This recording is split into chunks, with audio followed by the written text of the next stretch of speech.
Welcome back, fantasy managers. This is Devo 1099. Tom, I am joined by no one, though you may hear my crying baby in the background. Big news. I think we discussed it briefly last week, but Draftkings is headed to the UK and have changed up their scoring system pretty dramatically, now including 11 players, including more defensive stats for all players, diminishing the value of clean sheets, which I think is interesting and probably unfortunate, and including corner kicks. They'd always had crosses, but now they're including corner kicks and free kicks, which changes pretty dramatically some of the midfielders scoring in particular, which by definition will diminish the value of goals. If you get a guy that takes, in a match that they're dominating 7 to 10 corners, has 5 to 7 crosses on top of that, you're looking at 15 points without them necessarily even helping their team a whole lot. Add in fouls drawn, add in any tackles or interceptions they have, and you're looking at a pretty dominant player. Whereas a striker, if they take 4 shots and 2 of them on goal, you get 6 points, a couple fouls, 8 points. Without a goal, they're not even close to strong as midfielders. It's not like these midfielders can't score either. I think Payet has five goals on the season in just 11 shots. So something to think about. It sounds like originally the DraftKings CEO committed to December, but has maybe backed off that a little bit. We will see how that shakes out. On the plus side, it seems like the storm has calmed a little bit. The New York Times in particular here had really run with the story. I think they just got a lot of clicks out of it. There's a lot of intrigue. You've got players that and a lot of people were upset with the advertising, and they go in, they deposit $50. They think they're going to win. They don't get their bonus fast enough. They're losing money, and then they hear that there's a potential that they're being cheated, and that validates their thoughts. Everybody thinks that they're good at fantasy football. Not everybody is good enough at the analytics to really understand all the pricing and scoring and everything that goes into it. So I think that there's some sour grapes there, and that's what allowed the story to really take off. It has slowed down. I think the advertising onslaught has slowed down, though FanDuel is still really buying up a lot of traffic. So anyhow, relevant to the UK is that DraftKings is coming and coming fairly soon. They're bringing a soccer product, a football product that is inferior to Mondogoal right now. But if they allow the UK and US pools to play together, you're looking at much larger playing pools. And I think that they're going to want to push pretty hard if they come to the UK, and we'll have some huge contests to start that out. So, we could be looking at 1A and 1B, not to say that there aren't going to be other competitors that can, get a good product out there. But, looking right now, that seems like the state of the industry, and I think it'll be good. I think Mondogoal could use a little push. I know that they have the talent over there to get things done, and some things have been a little bit slow. We were promised a late swap, by the beginning of the season, then in the first couple of weeks, and we're looking at week 12, and it hasn't happened. So that's a little frustrating. Some other frustrations with Mondogoal that people have expressed. Still a really good sound operator. They really love the sport and are devoted to it. And I think that, we want to support them and be fair, but support them as much as possible as well. Enough of a preamble here. Let's get down to another match week here. Champions League was a little more positive for the Premier League this week.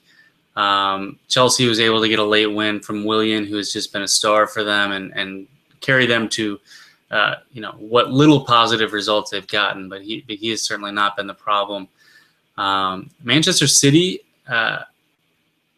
rested De Bruyne and still managed to really just take it to Sevilla in Sevilla, which was pretty shocking to me, with what ease they were able to win that match. And then Manchester United won a pretty typical Manchester United type performance, and pretty boring for fantasy, though. Their keepers and defenders are nice. And if you can guess who scores the one goal that they score, then more power to you. But that's not something I'm going to be chasing a whole lot. That said, this week they have a pretty good matchup. So let's get to it.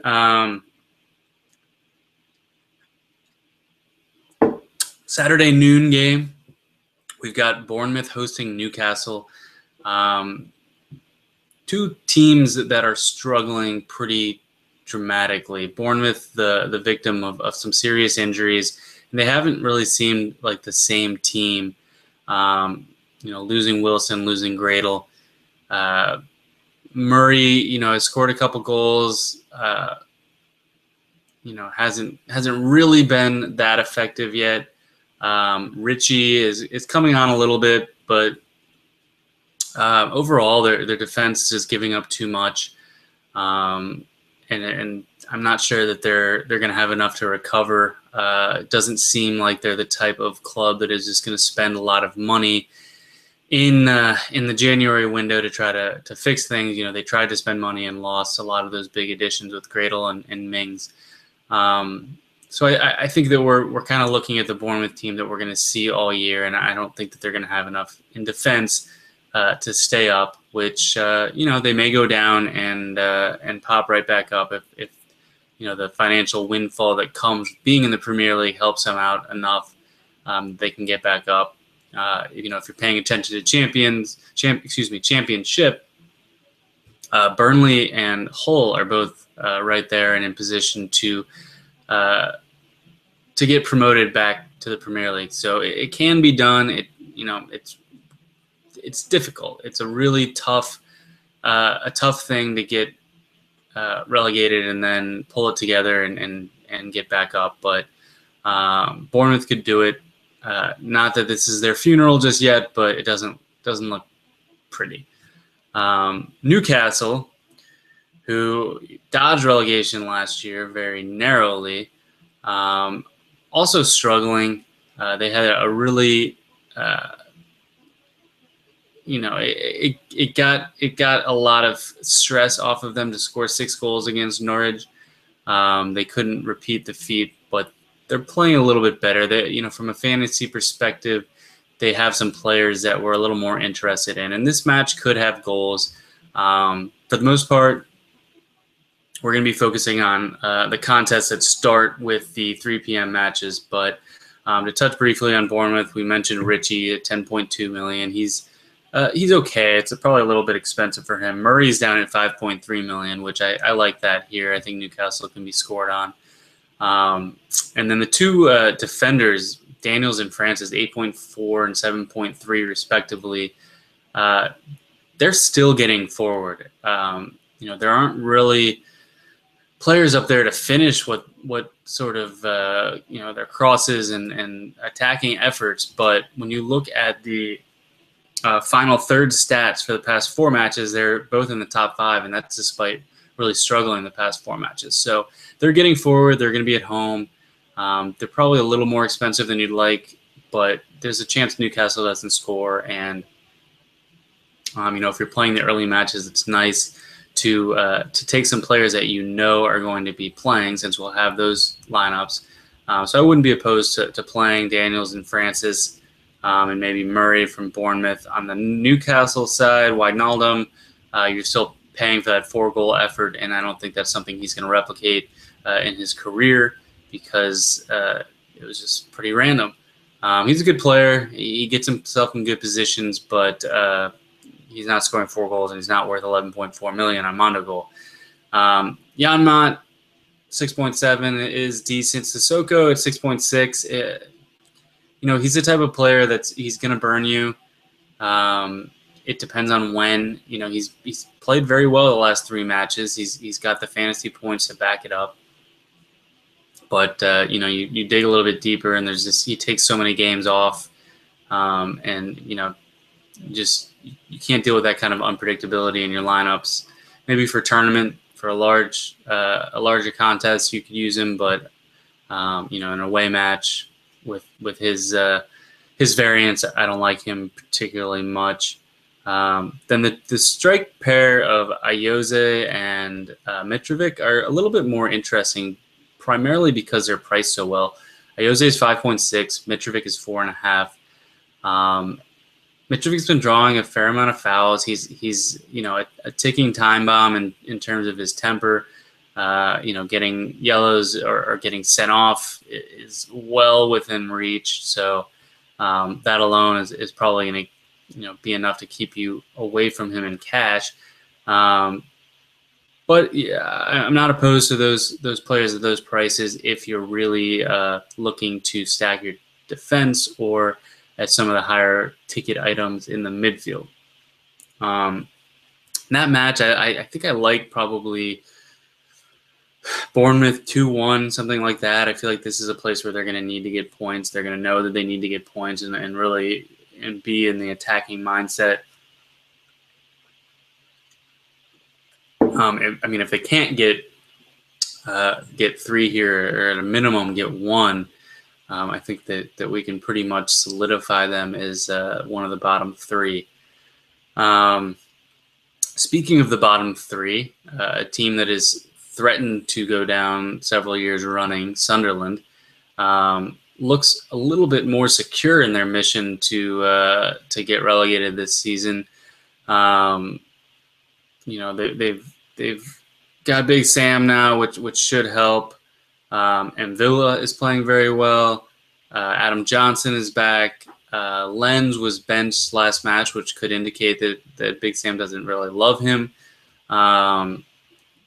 But we'll see if he gets a start here. I don't know that there was an injury involved. I don't believe there was, but I could be wrong.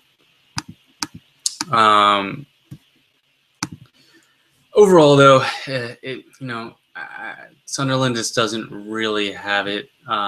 They played pretty decently against Everton attack-wise. They managed 2 goals, hit the woodwork a couple times. Really, that could be as much an Everton defense problem as it is Sunderland pulling it together. So I'm going to slow my compliments of Sunderland here and move on to Southampton, who has played fairly well of late, moving back towards the upper mid-table team where they could challenge for Europe. Mane, Tadic, Pella, all definitely in play. Mane's 12.6, which is a little bit expensive. Pella, 9.9, but he's been scoring. And Tadic is 7.3. Also, Stephen Davis at 7.4. Martin mentioned in his weekly game-by-game preview that Davis was a little bit undercover, had a goal last time out, has been creating a lot of chances. Sometimes he gets put out on the wing. He'd been playing a lot more defensive midfield, and it seems like he's won the favor of Koeman and been put in a more attacking role and thrived doing it. So, would I take him over Tadic? I tend to chase upside, maybe to my detriment. So I'm probably going to take Tadic there. But I wouldn't be opposed to Davis, and he may be a little bit safer. Stecklenburg, 5.9 million.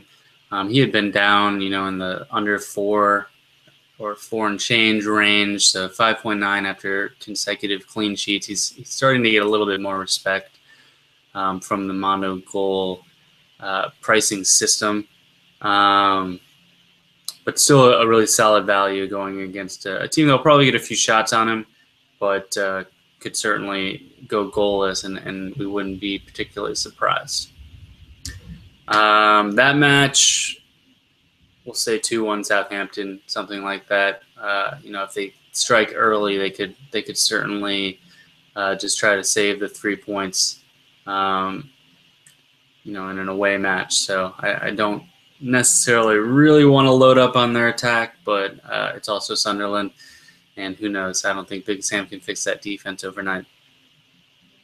One of the biggest favorites of Saturday, if not the biggest favorite Saturday, is Manchester United hosting West Brom at Old Trafford.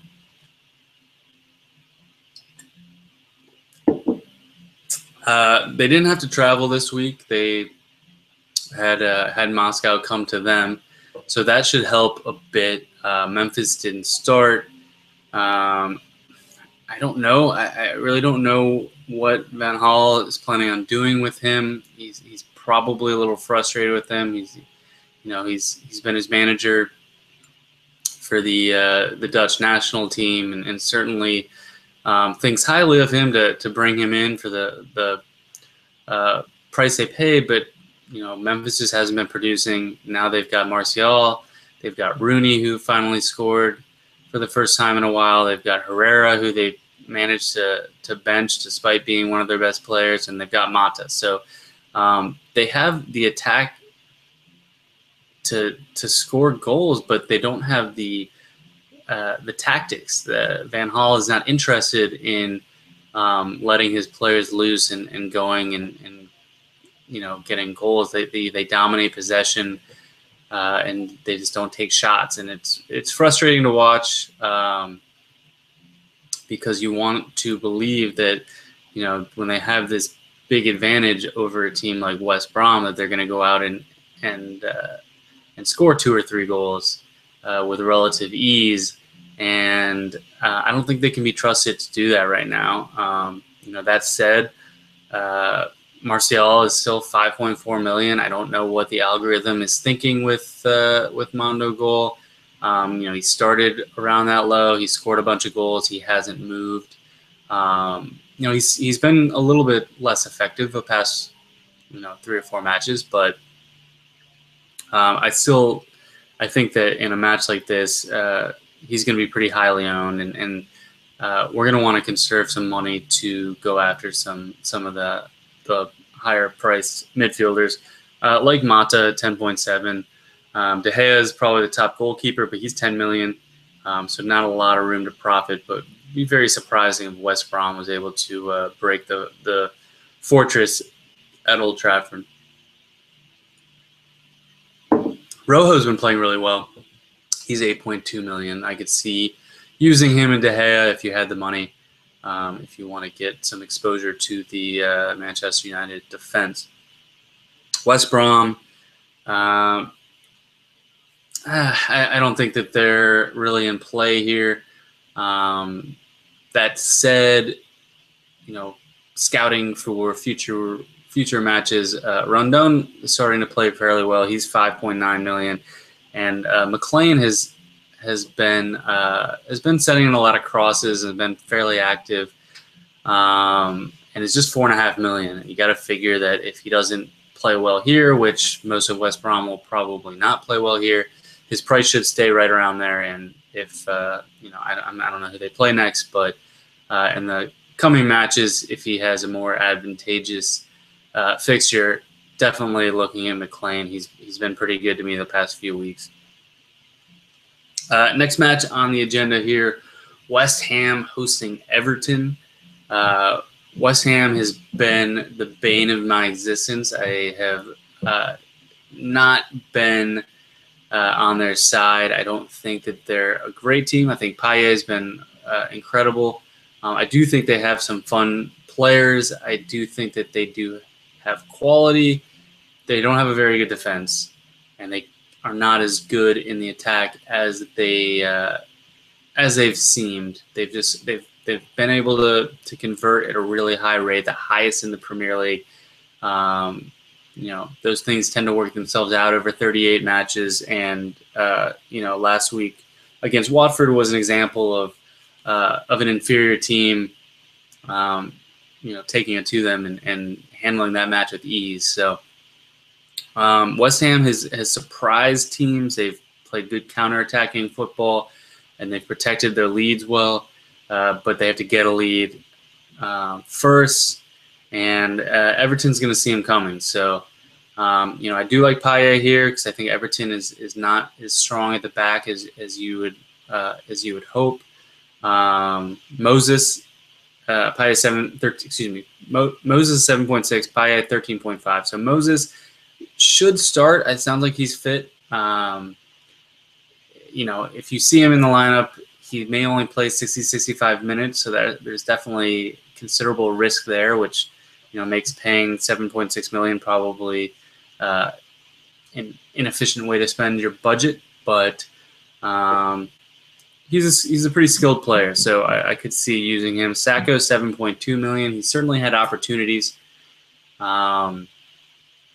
this season. He hasn't played quite as well as we'd like, but not the worst price, not the worst matchup. I don't see landing on him very often, but someone to keep in mind. Adrian is only $5.4 million. He's going to see some shots. Everton will definitely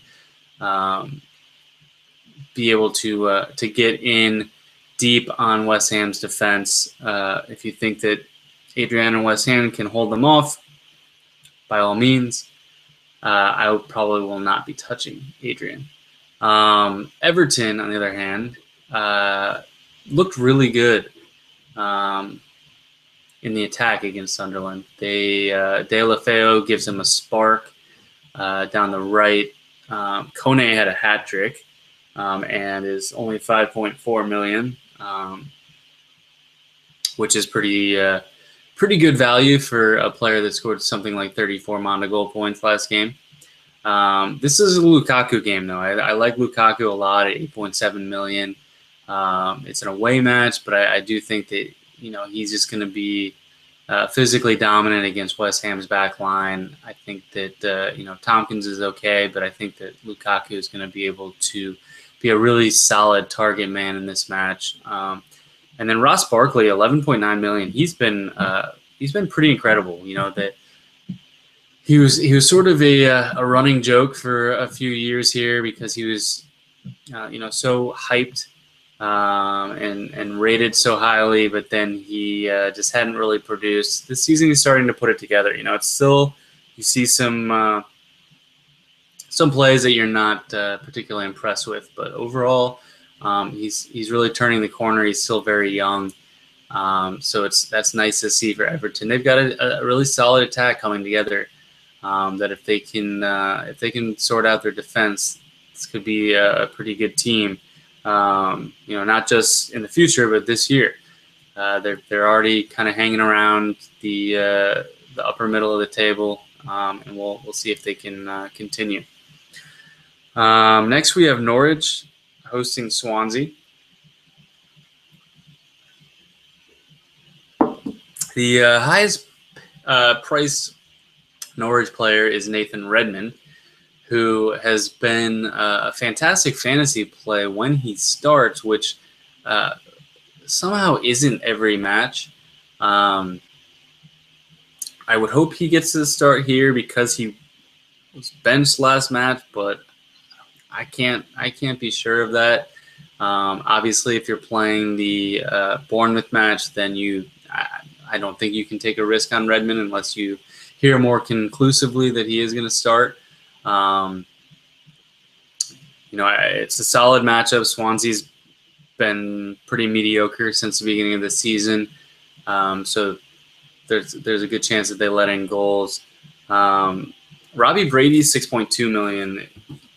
He's not great in this scoring format. He's one of the best players in the Premier League and Draftkings scoring format. But if you're playing the 3 p.m. matches, you get to see where he lines up. I like him when he plays more of a left wing role. When he's forced to play fullback, it just it takes a lot of his opportunity away from him. He'll still send in a few crosses, but he's just not really up there ready to attack. But he's had a couple shots go off the woodwork, and I think that he's he's got more goal scoring capability than we give him credit for. So at 6.2 million, he's very affordable and somebody that I would be targeting in the midfield. And then you've got Jerome. Mbakani had come on and looked like they had solved. He had solved the Norwich strike problem, and then went and got hurt. So we're back to Jerome again. He did score last time out. He's an okay player. 5.8 million, which is not unreasonable, but if you see a lineup that doesn't have Redmond in it and has Jerome up top, we're going to start looking at the other side. We're going to look at Swansea. We're going to look at Fabianski. We're going to look at Naughton at 8.2 million. Fabianski's out of 6.1, mainly because he hasn't been playing well and just took a negative score against Arsenal. Gomes is another one who started the season off really well and just hasn't played well since then, hasn't really even been getting many shots, but always a threat. Ruddy is not a particularly good keeper, certainly not top flight caliber, and gets exposed pretty frequently. So Gomes has a chance here. IU at 11.9 million is probably a little expensive. Shelby 7.9, Montero 6.5. I wouldn't mind Shelby in this match. I do think Swansea will be able to control the midfield a little bit, and Shelby has a few different ways he can score points. I like Swansea here, sort of. Maybe 1-1, maybe 2-1 Swansea. I wouldn't go overboard, but I think their prices have come down to the point that they're back in play again. 2 more matches on the Saturday slate, then we'll move on to Sunday. First, we have Leicester hosting Watford. Leicester's been a really strong team. Martin mentioned that they are 4th in the league in shots, but they're one of the bottom teams in possession. So they're doing it in a different manner. I think, that can get lost sometimes in, these advanced statistics where, the focus is going to be on possession. But you look at a team like United, they have a ton of possession, but they don't get shots. Leicester's getting those shots. So if they're getting shots, and I mean, Vardy is getting, a lot of touches in the box. He's getting a lot of high percentage shots. So it's hard to say, look at them and say, okay, they're going to fall back down. This is not sustainable. It might be. Leicester has looked really good. Vardy and Mahrez are really outstanding. And Albrighton has been pretty solid, providing service from the right. Okazaki's been a bit of a disappointment. I think they wanted him to come in and score goals pretty immediately, but hard to really complain about that when Vardy and Mahrez are doing what they're doing. So even their defense here, Schmeichel in goal, maybe Fuchs if he starts, though he's fairly expensive on Mondogoal. Huth is very inexpensive on Mondogoal, but riskier from a foul standpoint, yellow cards. So I may not invest a whole lot in their defense and just kind of stick to the attack if I use Leicester players. And I think that starting a team and penciling in Mahrez and Vardy is probably not the worst decision against Watford. On the Watford side, Igalo's up. I mean, he's 10.4 million, but he's just been scoring. And if you think that they can score on Leicester, which certainly is a possibility, he's one of the more likely ones to do it, or the most likely one to do it, I should say. Deeney at 7.4 is also right there. That's a pretty significant discount. And it's tough. It's, coming into the season, it looked like Deeney was the one to own, though Igalo had played well in the second half of the season in Championship. But to see the domination that he has had over Deeney, it's certainly surprising. I think it's probably closer to maybe a 60-40 split in Igalo's favor. And right now, I mean, it's more like I don't know. I think Igalo probably has 8 goals or so, 8-1. So I can't see going against Igalo unless you need the money, and if you're going to drop down, I probably wouldn't take Dini at 7.4 anyhow. So I think there's better options down there. So, but if you like Igalo, Leicester can be scored on. Like we said, they don't have dominant possession, so they're going to give up some chances to Watford, and Igalo is your guy there. That's about it from the Watford side, which brings us to our last match and the one that we won't have lineups for.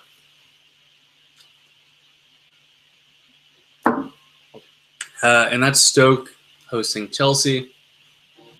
Butland's 9.9 million. With a clean sheet in doubt, it doesn't make a whole lot of sense to play him here, though he could get a fair number of saves if Chelsea is really just going through the motions like they have been. Bojan 7.9 million, Shaqiri 7.5, Diouf 6.1, Arnautovic is 5.8. Was a player Martin mentioned, particularly because Chelsea had been exposed on the right side of their defense with Ivanovic. Doesn't sound like he's going to be able to go. Not that they've solved any other problems, but Arnautovic could be a play, and he's certainly inexpensive. If Diouf starts, I could support that.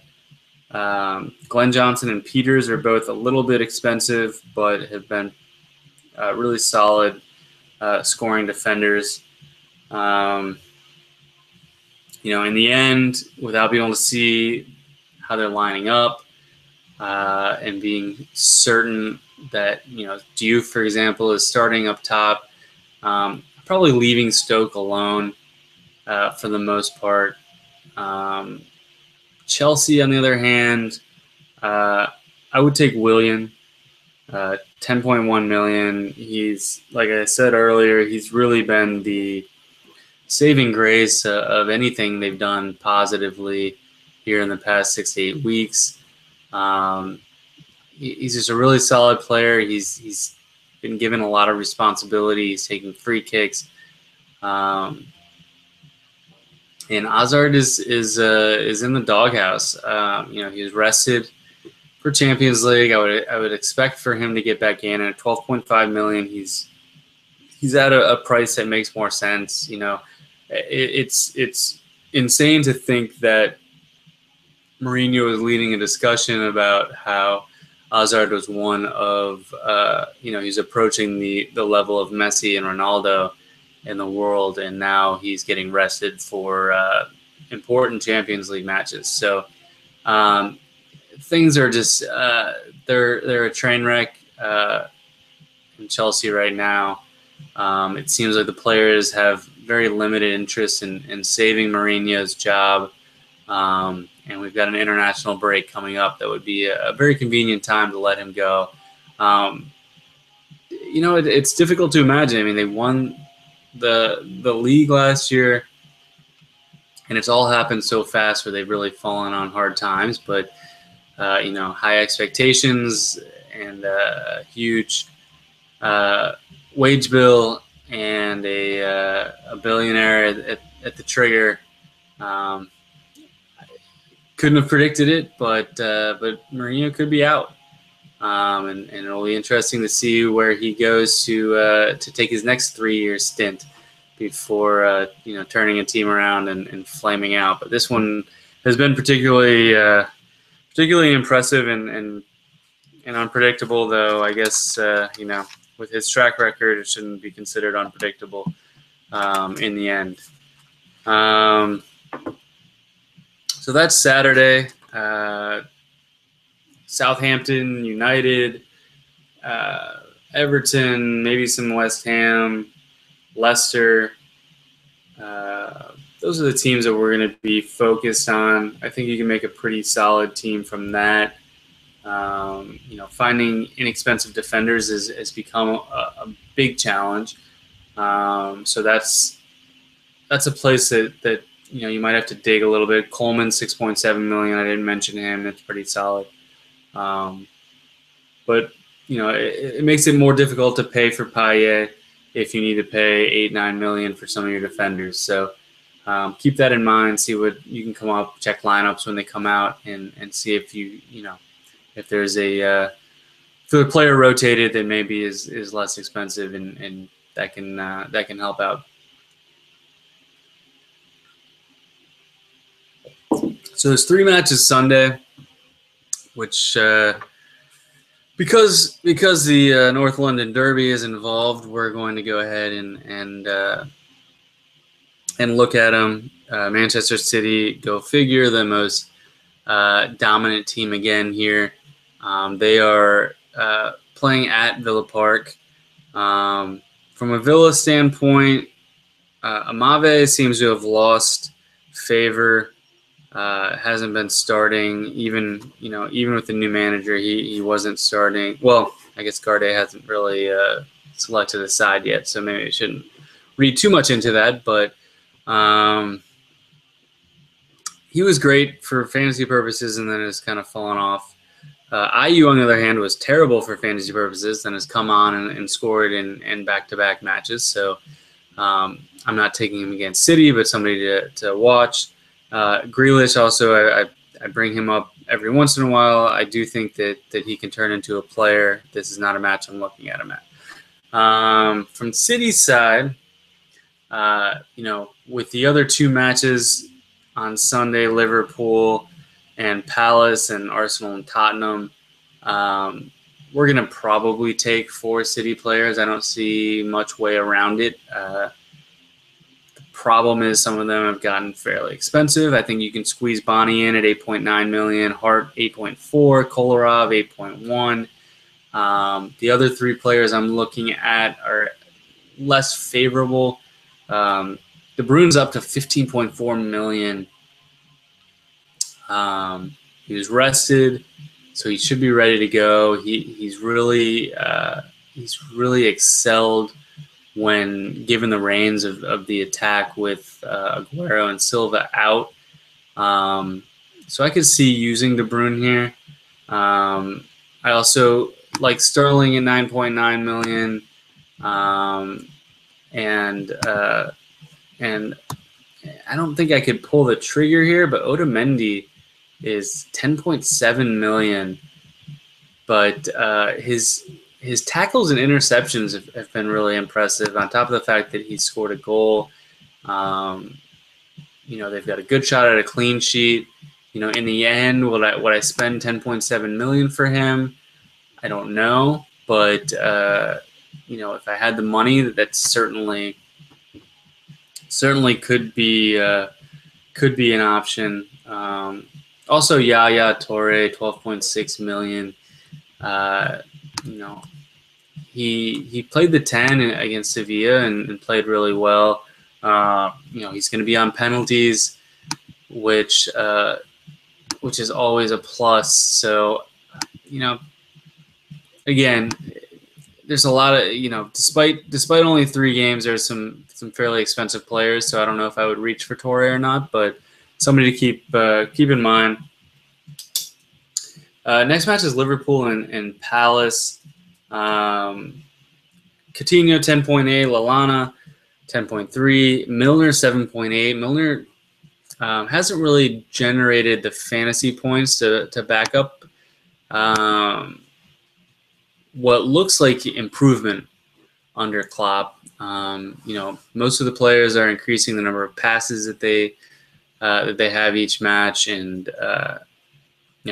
I'm not sure. I don't think that we've seen a penalty since Klopp has been at the helm. Milner's certainly a candidate. Benteke has been coming on at half, which is frustrating, particularly because we're not going to have that lineup. Kind of have to figure. I mean, he started today in Europa. So you'd like to see him start again, but without being certain, it can be tough to pay for Benteke at 8.3. defensively, I really like Moreno. 7.9 million. He's been the number one attacking fullback for four or 5 weeks now, in terms of touches in the final third and chances created. So hasn't produced a whole lot yet, but we'll take those underlying statistics and hope that they turn themselves around. And he's not obscenely priced. Mignolet at 6.9 million is really solid, and then Jordan Ibe scored finally today, 5.1 million. Certainly someone to give us a little bit of a budget break in a match that they should be pretty heavily favored against Palace. So if you see Ibe in the lineup, which I guess you won't on Mondogoal, you could play him. I don't know that he's going to start. Otherwise, it's tough to make that call in advance, and probably not worth the risk. Palace, I don't see playing a lot of Palace players. Maybe Cabaye at 6.8 million, just because he's just such an integral piece of what Palace does. Balassi is 6.7, Punchin 7.3. They're good players. This is not a good matchup at Liverpool. I don't see that happening. And our final match is the North London Derby, played at the Emirates. Arsenal is, they're down a number of players. They've won 5 straight in the Premier League, but then went in and really got their heads handed to them in Munich, 5-1. It wasn't pretty. Koscielny is 50-50 to play. Bellerin should be out. Ramsey's still out. Walcott's still out. Oxlade-Chamberlain's still out. Not great. It does give us at least a little bit of clarity in terms of who we expect to see in the lineup. Giroud will be there. Alexis will be there. Ozil will be there. Cazorla will be there. Those are all solid plays against Tottenham. I think there will be goals here. Both teams have been really strong defensively, but they have strong attacks as well. And when you look at, if Arsenal is without Koscielny, then all bets are off. I wouldn't touch Arsenal's defense. So in that sense, I would probably opt for Hart or Mignolet at keeper rather than taking a punt on Czech. Gabriel at 7.4 million is interesting. I don't see a clean sheet here, but his tackle numbers are really strong. Could get a 1-goal allowed bonus. He certainly could get a clean sheet, but overall he's been pretty solid. And as we always mention, a red card drags down the price in Mondogoal's algorithm, so we're still probably a little underpriced from where he should be. Again, without the lineup, we don't know for sure that he will start ahead of Koscielny or take Mertesacker's spot, but I do like him. Ozil is 15.1 million, which is expensive. Cazorla 13.1 is expensive. Alexis at 10.9 is probably going to be pretty highly owned. Same with Giroud at 8.6 million. Those are really strong options. And Campbell 5.4 million. I don't know if I'd use a forward spot on him. He did get a goal last time out, which I think will probably lead to him starting here again. But he fouls a lot for a forward, and he's not really at a quality level of Arsenal or the top of the Premier League, I don't believe. So I'm probably not going to take him here. From Tottenham, if you think that they're going to score, Kane at 10.2 is doable. Eriksen's 9.9. I think Son, he came on for a little while today. I don't know if they would bring him in to start. He's 7.2 million. Dembele has been playing exceptionally well. He's 6.6 and has scored in 3 straight matches today off the bench. Dele Alli is only 5.8. Lamela is only 7.5. Both of them have looked strong. you can't forget the fact that Arsenal is one of the best defenses in the Premier League. I know that they get exposed from time to time, but when it's all said and done, they're right there. So I probably wouldn't lean towards Tottenham too much. You're gonna get 3 or 4 Man City players. You're gonna get 3 or 4 Liverpool players. You're gonna get 3 or 4 Arsenal players. So I could look at a player like Ali, who's only 5.8 million. I think is in play. I doubt I take Kane at 10.2 away. And the others, we're not going to know for sure if Son is going to start. So that's where I'm at for game week 12. Hopefully I'll have somebody to join me next week. But let me know how everything is going in the comments. If you've got any questions, we'll have Ben Dinnery. We've got the Premier Injuries. We've got Kieran helping out with doing all of the press conference blitz on Friday evening, and we should have some picks up here as well. Plus, Martin's column is absolutely fantastic. So, trying to get you as much information as possible to help you make your decisions, and hopefully make you a little bit of money on Mondogoal or whichever site it is you play. Best of luck this week in Game Week 12, and we'll see you next week. Thanks.